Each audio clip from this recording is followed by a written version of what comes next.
You can tell a lot about a man by the way he looks at you when he thinks you're powerless.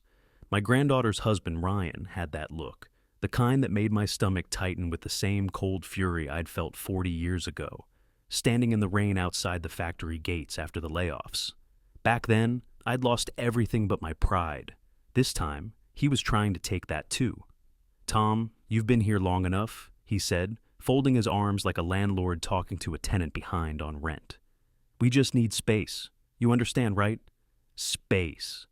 That was his word for my home, the place I'd built with my bare hands, brick by brick, before he was even born. The farmhouse had stood on that hillside for 60 years.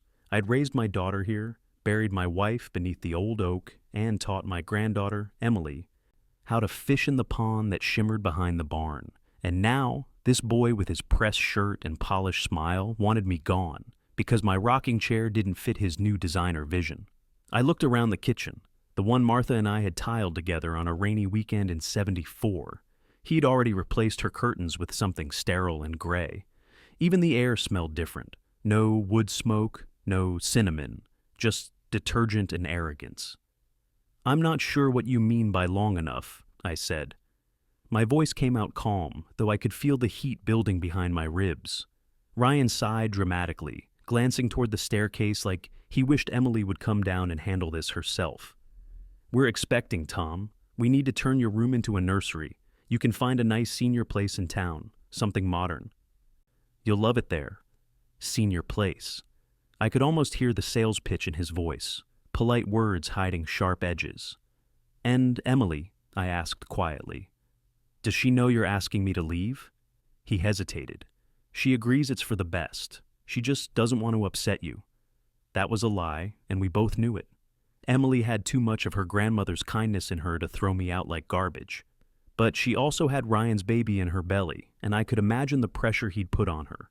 I'd seen that kind of manipulation before. Soft words, firm hands, always wrapped in logic that sounded reasonable until you realized what you'd lost. I reached into my pocket, feeling the worn edge of the envelope I'd been carrying for months. The one thing I'd kept hidden, even from Emily. I wasn't ready to use it, not yet. "I see," I said. "Well, I wouldn't want to get in the way of a nursery." His smirk widened, relieved, like he'd won without a fight. "I knew you'd understand. We'll help you pack this weekend." Help me pack. The word stung more than I expected. I nodded, letting him believe I was beaten. It's an old man's privilege to be underestimated. That night, I sat by the window in my small room, staring out at the barn lights flickering against the dark field. My knees ached, and the wind rattled the gutters just like it had the night Martha died. Back then, I'd promised her I'd keep this land in the family, that no one would tear down what we built together. "For Emily," she'd whispered, her hand in mine, the breath leaving her chest with the smell of lilacs and rain. I'd kept that promise, even when taxes rose and repairs piled up. When Emily and Ryan moved in 2 years ago, I thought it was a blessing. The house felt alive again, laughter in the halls, coffee brewing in the mornings. Then slowly, things began to shift. The laughter quieted, my tools went missing, my recliner vanished, and Ryan started talking about upgrades. The first real warning came when the property tax bill didn't arrive. I drove down to the county office myself. The clerk looked at me strangely and said, "Oh, the mailing address has been changed, Mr. Harlow. To your granddaughter's husband's name, said you asked him to handle it." That night I searched through the file cabinet in the study, the one I'd told Emily never to throw away. The deed was gone. That was when I realized Ryan's plans ran deeper than I'd thought. He wasn't just trying to get me out of the house. He was trying to erase me from it completely. So I went to see my old friend, Walter Jenkins, retired lawyer and fishing buddy. He'd handled my estate papers years ago. When I told him what happened, he gave a slow, knowing smile. "Tom, you always were one step ahead of trouble. Remember that?" I nodded. He opened his drawer and pulled out a folded document. "Good thing you asked me to register a backup copy of your deed years ago, before you added anyone else's name to anything. That's when I made the decision. I let Ryan think he'd won. I let him move my name off the mailbox, let him smirk at my old flannel shirts hanging by the door. But I kept the proof close, tucked in my jacket pocket, folded like a sleeping secret. Now, as the moonlight touched Martha's old garden, I whispered to her like I had 100 times before. "I'm keeping my promise, sweetheart. Just wait a little longer." The next morning, Emily knocked on my door softly. Her eyes were red, her hands trembling on her belly. "Grandpa," she whispered, "I didn't know Ryan said that to you. I swear I didn't." "I know, sweetheart." I reached out and held her hand. "Don't you worry. Everything's going to be fine." But behind her, Ryan stood at the foot of the stairs, his jaw tight. He didn't like that I wasn't broken. He didn't know that the paper in my pocket was worth more than every smug word he'd said. That night, when he handed me a printed move-out plan, I just smiled and signed it neatly. "You can keep this," I told him, sliding the paper back. "I've got something better." He frowned. "What's that supposed to mean?" I looked him straight in the eye. "It means you'll find out soon enough." He laughed, that hollow kind of laugh people use when they're sure they're untouchable. But his laughter stopped when he saw me glance toward the small safe behind the old clock on the wall, the one he didn't even know existed. Because in 2 days, when his contractor arrived to start tearing down the barn, he was going to learn that everything, the house, the land, the pond, even the air he breathed on that hill, still belonged to one person, me. And that envelope in my pocket was about to remind him exactly whose name was carved on the deed. 2 days later, the morning air smelled of rain and sawdust. I woke before dawn, the way I used to when the farm still needed tending. My body didn't move like it used to, but old habits die hard. I could already hear the rumble of a truck on the gravel drive, not the familiar hum of Emily's car, but a heavy diesel growl. When I looked out the window, I saw them, 2 men in neon vests stepping out of a flatbed loaded with lumber and tools. A construction crew, Ryan's contractors. "Morning, sir," one of them called when he spotted me on the porch. "We're here for the barn demo. Mr. Carter said you'd be expecting us." Mr. Carter. That was Ryan's last name. I forced a smile. "Is that so? Well, I'm always up for surprises." I stood there, hands tucked in my worn jacket pockets, watching them uncoil ropes and unpack saws. The barn had stood since 1959, built from reclaimed pine that my father and I hauled from an old mill upstate. Every beam held a story. I could still picture Martha standing there the day we finished it, sunlight in her hair, saying it smelled like forever. Now, forever had an expiration date written by a man with manicured hands and no memory. The screen door creaked behind me. Emily stepped out, her robe pulled tight. She looked pale, frightened. "Grandpa, he didn't tell me they'd start today. I swear." "I know, honey. Please don't fight with him again. He's been stressed. He thinks this will make things better," I finished for her. "Yeah, that's what folks like him always say before they break something that can't be replaced." Before she could reply, Ryan walked out onto the porch in his usual weekend uniform. Pressed jeans, collared shirt, expensive watch glinting in the gray light. His expression was all business, the kind of fake calm that comes right before cruelty. "Morning, Tom. Contractors are here a little early. Hope that's not a problem." I looked at the barn, then back at him. Depends who it's a problem for. He didn't flinch. "They'll just take down the old structure. It's unsafe anyway. I've got plans to build a modern guest house there. Maybe when you move out, you can come back and see it." Emily winced. "Ryan, no," I said gently. "Let the man talk. He's just doing what he does best, taking over things that don't belong to him." His jaw twitched, but he still wore that smirk. "You signed the move-out plan, remember? We're all on the same page." "Pages can be misleading," I said. I walked past him, my boots sinking slightly into the damp ground. The contractors watched me warily, like they weren't sure if they should stop or keep going. I stopped near the barn door, running my fingers over the weathered wood, feeling the grooves where Martha had once carved our initials. Then I turned and faced them all. "Gentlemen, before you start tearing down something older than every man standing here, you might want to see who actually owns this property." Ryan's voice snapped like a whip. "Tom, this is unnecessary." I reached into my jacket pocket, slow, deliberate, and pulled out the envelope. It was creased and soft from weeks of being folded against my heart. Inside was a single sheet of paper with the county seal. The original deed, updated, notarized, and stamped. Ryan laughed under his breath. "You can't be serious. That's ancient history." "History's funny like that," I said, handing the paper to the nearest contractor. "It has a way of deciding who's really in charge." The man frowned, squinting at the document. This says Thomas Harlow is the sole owner. No co-signers, no transfer of title." Ryan's face lost a little color. "That's impossible. The county records were never changed," I interrupted, pulling a folded receipt from my other pocket. "See, I kept up with the taxes, even after you switched the mailing address. Every bill every year paid in full. You just never noticed because I handled it in person." Emily gasped softly. "Grandpa, you knew?" "Every step," I said. "I wanted to see how long it would take before he tried to bury me under my own land." Ryan stepped closer, lowering his voice. "You think this little stunt is going to change anything? Emily and I live here now. We've invested in this property. You can't just—" "Tell you to leave?" I finished. "Sure I can. Owner's rights. And since you've been remodeling without consent, that's considered damage to private property, which, by law, gives me every right to remove you." His lips parted, ready to argue, but no words came out. The contractors had gone still, holding their tools like they weren't sure which side to stand on. I turned to them. "Boys, you might want to pack up your things. I wouldn't want you working without the real owner's approval." The older one nodded quickly. "We'll, come back once this is sorted out." They loaded up their truck faster than I'd ever seen anyone move on that hill. Ryan's expression hardened. "You think you've won something here? Fine. You've got a piece of paper. You're still an old man with no one to back you up."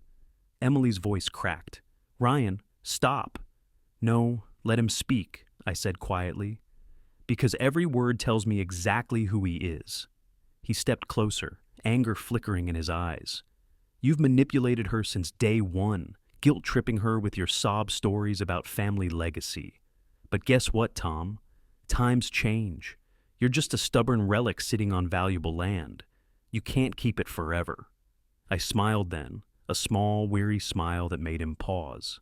"You're right about one thing. I can't keep it forever. That's why I already decided who gets it when I'm gone." He straightened, sensing something he didn't like. "What are you talking about?" "I updated the will last month," I said.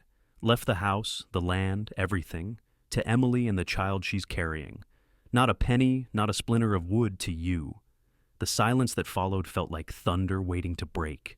Emily covered her mouth, tears welling in her eyes. "Grandpa, you did that for me?" I nodded. "For you, and for Martha. She'd never forgive me if I let this place fall into the wrong hands." Ryan's face twisted, half fury, half disbelief. "You can't just cut me out?" "Oh, I can," I said softly. "Because you never belonged in this story to begin with." He turned abruptly and stormed back into the house, slamming the door so hard the porch rattled. Emily sank down on the steps, crying quietly. I sat beside her, the deed still warm in my hand. "I didn't mean to cause a scene, sweetheart," I said, "but sometimes standing up for what's right looks a lot like war." She leaned her head on my shoulder. "I'm sorry I didn't see what he was doing." "You saw what you needed to," I said, "and now you'll see the rest." Because Ryan's tantrum was only the beginning. He wasn't the kind of man to back down gracefully.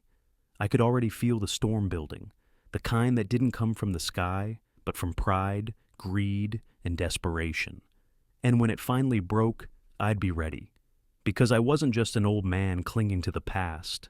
I was the last line of defense for everything that still mattered. That night, the rain came hard, tapping against the roof like impatient fingers. I sat in my chair by the window, with the deed spread open on my lap, the paper soft with age but solid as stone in my hands. The ink had faded a little, but my name was still there. Thomas Harlow, clear as truth itself. Sometimes that's all a man needs to sleep. But not that night. I could feel it in my bones. Ryan wasn't finished. When I finally drifted off, I dreamed of Martha standing at the edge of the pond, calling my name the way she used to when supper was ready. But her face looked worried, her hand reaching out like she was warning me of something. I woke to thunder and the faint sound of a car door slamming outside. At first, I thought I'd imagined it. Then came the voices, low, urgent, carrying through the wet air. I pulled on my jacket and stepped out onto the porch. The headlights of Ryan's SUV cut across the driveway, Two men were unloading something from the trunk, boxes, heavy ones. Ryan stood beside them, barking orders over the rain. Get it inside before he wakes up. We'll move the rest in the morning. I cleared my throat. A little late for home improvement, don't you think? He froze, then turned, his fake smile plastered on like wet paint. Tom, you should be in bed. I was, until I heard thieves in my yard. The two men straightened. One looked barely 20, the other mid-30s. Probably day laborers he'd hired off some job board. Ryan waved them off. It's fine, guys. He's just confused. Confused. That word hit harder than I expected.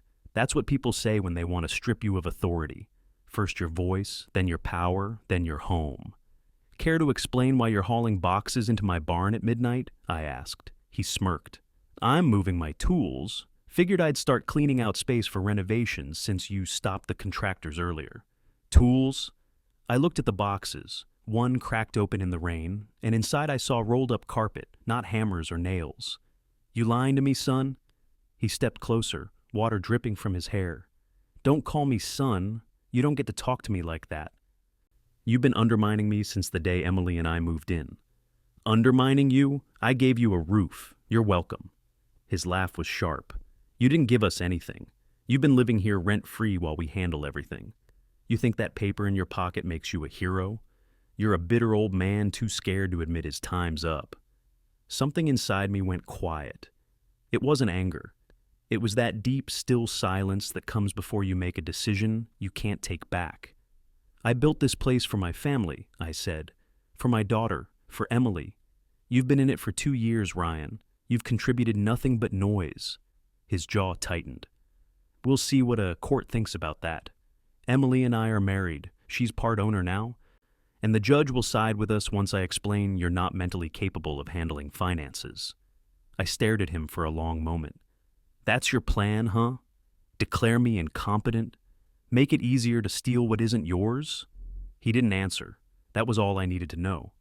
Good luck proving that, I said, because every bill's been paid on time, every tax receipt signed, every repair documented. You'll find the records in the county office under my name, where they've always been. His eyes narrowed, realizing I wasn't bluffing. You think you're untouchable, don't you? No, I said softly. Just prepared. He sneered and turned away. Come on, guys, leave the boxes. We'll deal with this later. When their car finally disappeared down the driveway, I went to the barn with my flashlight. The rain had soaked through the top box, and I lifted the lid. Furniture pieces, antique lamps, old rugs, things that didn't belong to me. That's when I realized what he was doing. He wasn't remodeling, he was staging.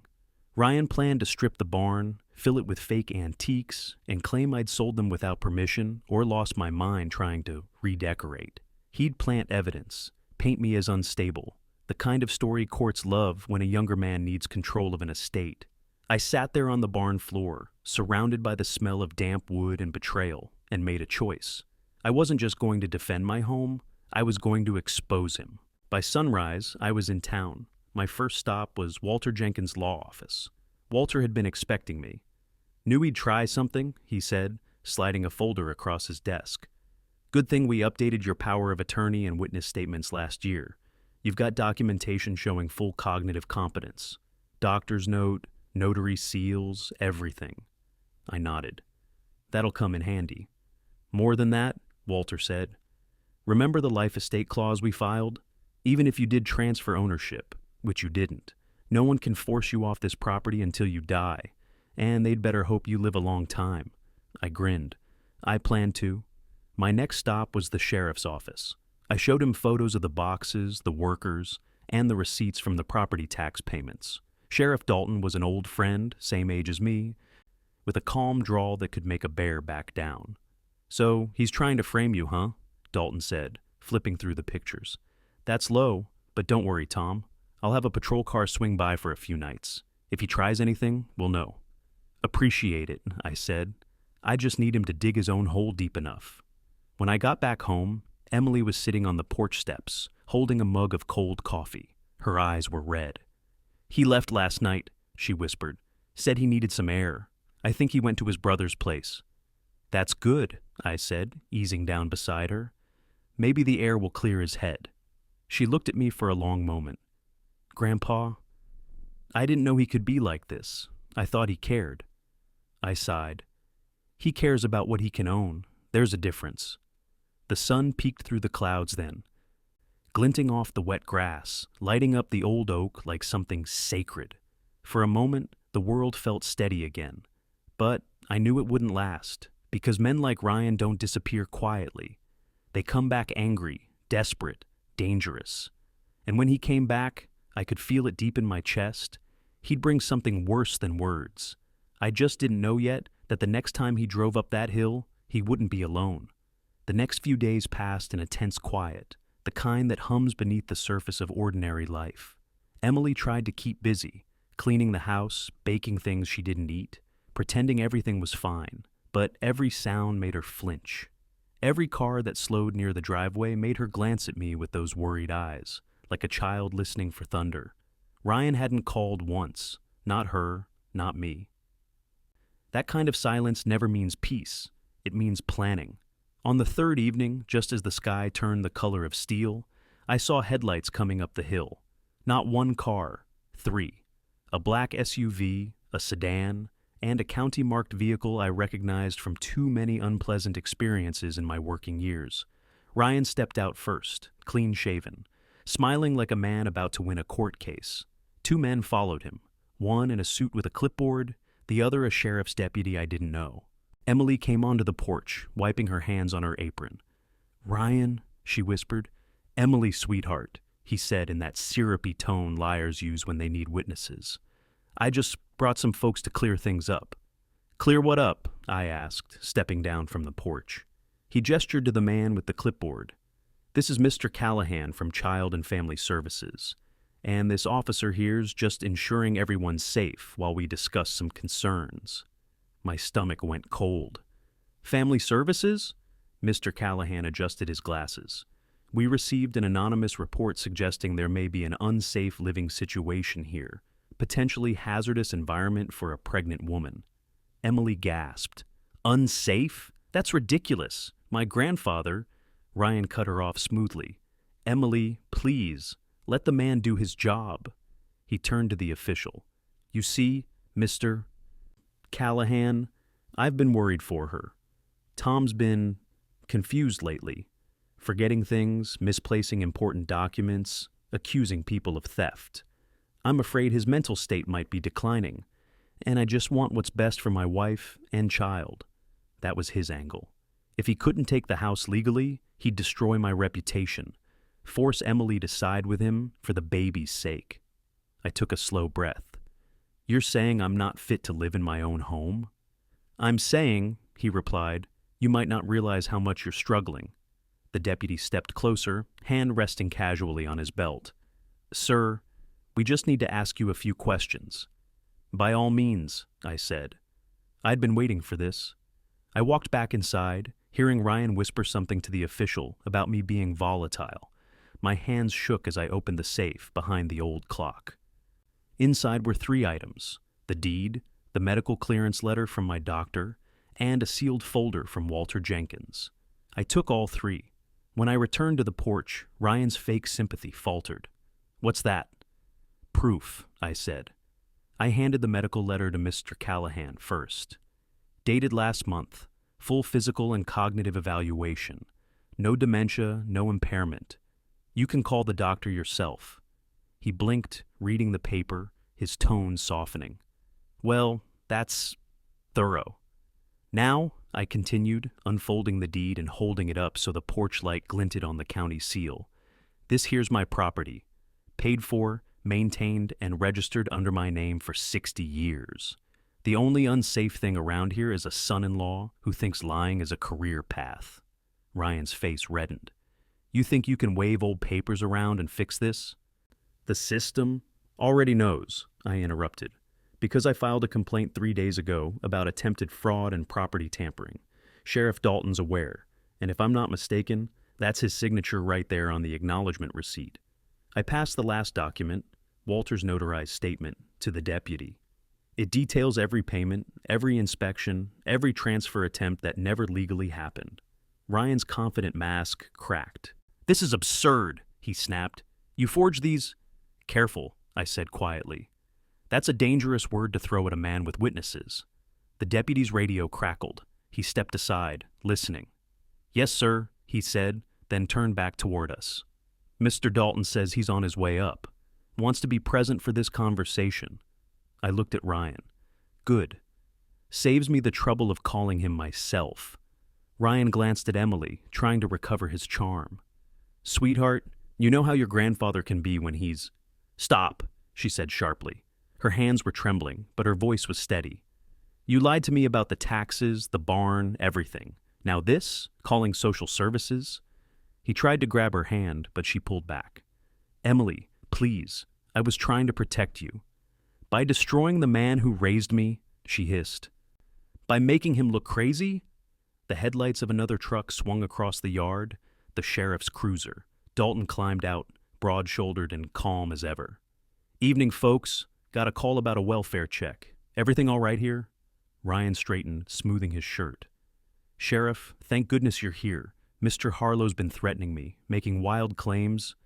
Dalton raised a hand. "Already read the file, Ryan. I've got statements from the county office confirming the deed's valid. I've also got photos of those boxes you tried to stash in the barn. Seems you've been busy." For the first time, Ryan didn't have a comeback. Dalton looked at Emily. "Ma'am, you're free to stay here as long as you like. But if your husband continues harassing your grandfather, we can file a restraining order before sunrise." "Your call." Emily swallowed hard. "Do it!" Ryan's voice broke. "Emily, you can't—" "Yes, I can," she said, "and I will." Dalton nodded and motioned for the deputy to take Ryan aside. "You'll need to come down to the station for a statement." Ryan's bravado dissolved, replaced by something uglier, that mix of anger and disbelief people get when the power they thought they owned slips through their fingers. "You'll regret this, old man," he muttered. "Maybe," I said, "but I sleep just fine in a house that's mine." As they drove off, the rain began again, softer this time, like the world exhaling after a long breath. Emily leaned against the porch rail, her tears mixing with the drizzle. "I didn't think he could get worse," she whispered. "People like that don't get worse, sweetheart," I said gently. "They just finally show you who they've been all along." She nodded slowly, then looked up at me. "What happens now?" "Now?" I smiled faintly. "Now we fix what's broken. And I make sure this land stays safe for your child, our family, no matter what storm rolls through next." She reached out and took my hand, small and warm in mine. For the first time in weeks, the air around the old house felt lighter. But deep down, I knew Ryan wasn't done. Men who live on greed don't surrender quietly. Somewhere out there, he was already planning his next move. And the next time he came back to that hill, it wouldn't be with words. It would be with vengeance. For a week, it was quiet. Too quiet. The kind of stillness that makes your nerves hum like an electric wire. The sheriff's patrol came by every evening, headlights sweeping the porch before rolling down the road again. Ryan's car didn't reappear, and Emily started sleeping through the night for the first time in months. But I couldn't shake the feeling that he was out there, circling like a wolf waiting for the lights to go out. By the 8th night, that feeling had teeth. It started with a call around midnight. The old landline rang, not the cell, but the kitchen phone that only a handful of people had the number to. Emily stirred on the couch and reached for it before I could. "Hello?" A pause, then she frowned and handed it to me. "It's for you." I pressed the receiver to my ear.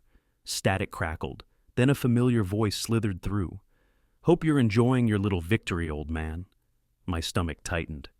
"Ryan, you think you've won because you got a few papers signed? You humiliated me in front of half the county.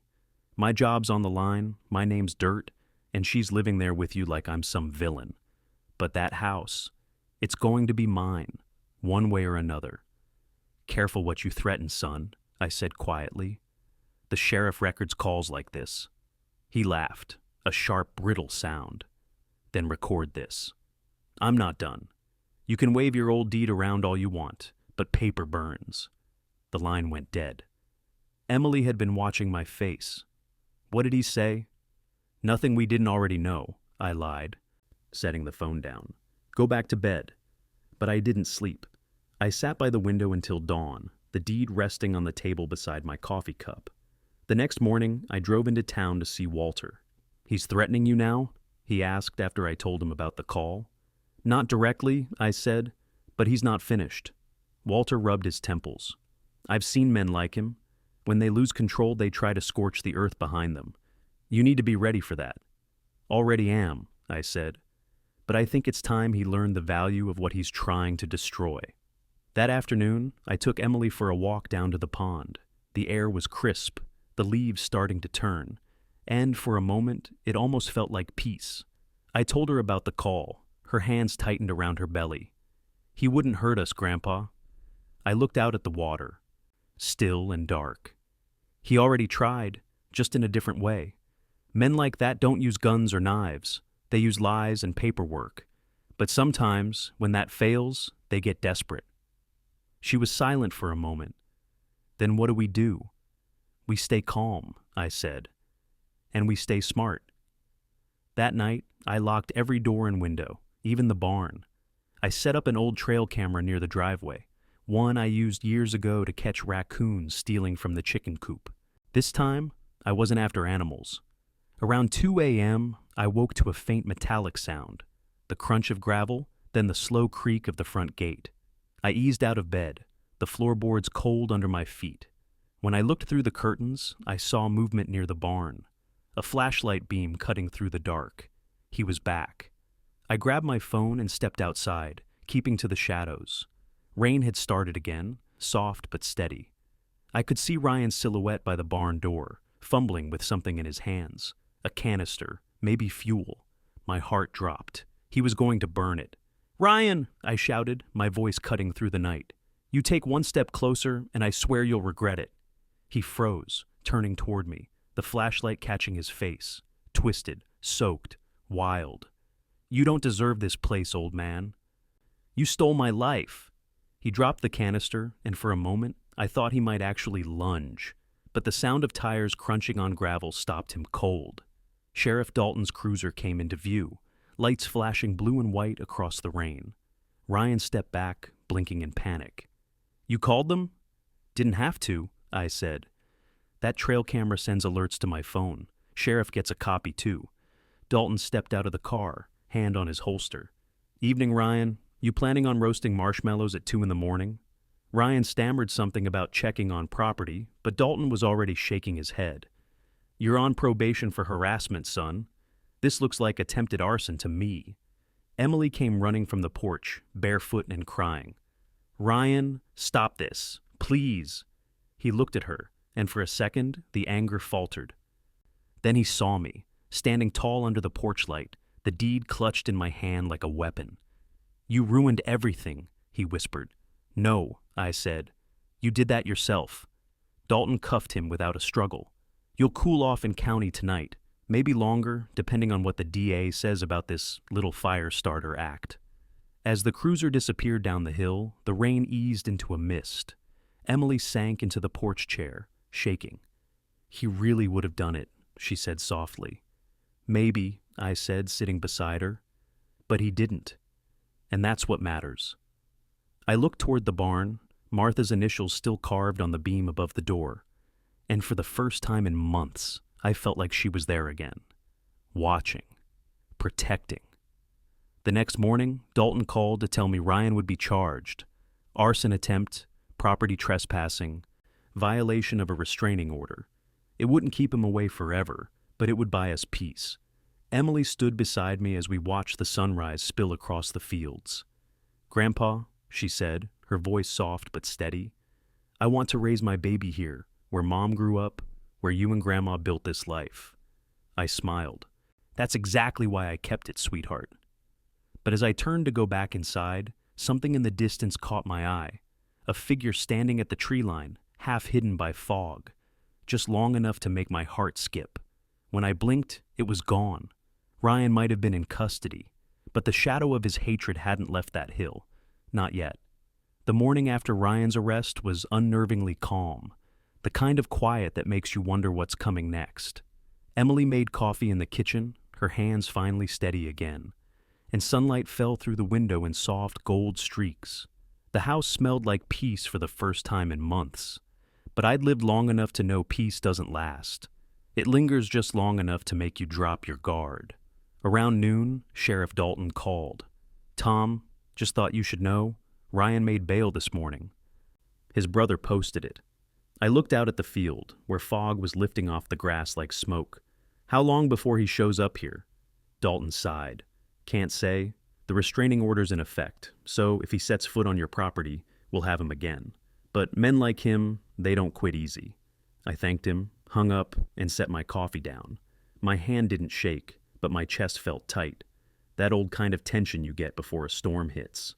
By evening, the clouds had rolled in thick and dark. Emily was upstairs resting, so I sat by the window, watching lightning flash over the hills. That's when I saw headlights in the distance. One car, no sirens, no hesitation. Coming up the long gravel drive. He was back. I stepped out onto the porch, rain starting to fall in heavy drops. The car stopped 20 feet from the gate, and Ryan climbed out. No smirk this time, no suit, just jeans, wet hair, and something dangerous in his eyes. "Don't come any closer," I called. He raised his hand slightly. "Relax, old man. I'm not here to start trouble. I just want to talk. You lost that privilege when you tried to burn my barn." He took another step forward. "You ruined my life, Tom.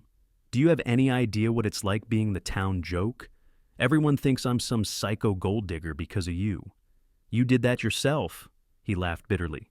"You think you're so righteous, sitting up there on your throne of dirt and nostalgia. You don't even deserve this land." I nodded slowly. "You might be right, but I earned it, one brick, one scar at a time. You tried to steal it without lifting a finger. That's the difference between us." He took another step, and I saw the glint of metal in his hand. My blood ran cold. "Ryan," I said, my voice low, "whatever you're holding, drop it." Lightning flashed. It wasn't a gun. It was a crowbar. "I'm just getting what's mine," he growled, striding toward the barn. I grabbed my phone, thumbed Dalton's number, and whispered, "He's here." Then I followed him through the rain. He yanked open the barn door, soaking wet, and stepped inside. "All this for a pile of wood," he shouted, slamming the crowbar into a beam. Dust rained down. "She'll come back to me when she's got nowhere else to go." "Ryan, stop!" I yelled. "You'll bring it down." He turned, wild-eyed. "Maybe that's what it takes to erase you." Before I could reach him, his foot slipped on the wet floorboards. The crowbar clanged against a support post, and the old beam groaned above us. Time seemed to slow, wood cracking, dust swirling, the weight of 60 years shifting all at once. I lunged forward and grabbed his arm, yanking him back as the beam gave way with a deafening crash. We both hit the floor hard, air knocked from our lungs. When the dust settled, a huge section of the barn roof was caved in. He stared at the wreckage, breathing fast, eyes wide with shock. "You could have died," I rasped. He swallowed, still trembling. "So could you." "That's the thing about hate," I said. "It doesn't care who it buries." For the first time since I'd met him, he looked lost. Not angry, not arrogant, just hollow. Sirens wailed in the distance. The sheriff's cruiser lights flashed against the trees. Dalton and another deputy rushed in. "Tom, you all right?" "I'm fine," I said, pushing myself up. "He tried to destroy the barn again." Dalton nodded grimly. "He won't get another chance." As they led Ryan away, Emily came running down the hill, rain plastering her hair to her face. "Grandpa? Oh my God, are you okay?" I nodded. "I'm fine, sweetheart." I looked at the collapsed barn, the one I'd built with Martha so many decades ago. "Just lost some wood and memories, that's all." She hugged me, her voice shaking. "I thought he'd changed." "I really did." "People don't change," I said softly. "They just get louder about who they already are." The next morning, I walked through the ruins of the barn. The sun had come out again, and the rainwater glistened on the fallen boards like tears. I found the beam Martha had carved our initials into all those years ago, cracked but not broken. Emily joined me, resting a hand on her stomach. "What are you thinking?" she asked. "That this place still stands," I said, "even after all it's been through. Kinda like us." She smiled faintly. "You could rebuild." I shook my head. "No, I think I'll leave it like this for now." a reminder of what happens when greed meets something stronger. Stronger, she asked. Love, I said simply, and legacy. We stood there a while, listening to the wind through the trees. In the distance, a hawk circled above the pond, the same one I'd seen every spring for years. Life, still going on, unbothered by the wreckage below. Before we went back to the house, I knelt and pressed my hand against the damp earth. "You can rest now, Martha," I whispered. "It's safe again." As we walked back up the hill, Emily slipped her arm through mine. "You know," she said, "I think this baby's going to love it here." I smiled, feeling the warmth of her words settle deep in my chest. Then that's all the reason I need to keep it standing. Behind us, the morning sun broke through the clouds, spilling gold over the fallen barn. The ruins of a battle fought and won, not with force, but with patience, truth, and the unshakable will of an old man who refused to be erased. Because in the end, it wasn't the paper in my pocket that saved this land. It was the promise I'd made long ago to protect what love had built. And that promise would outlive us all. The end.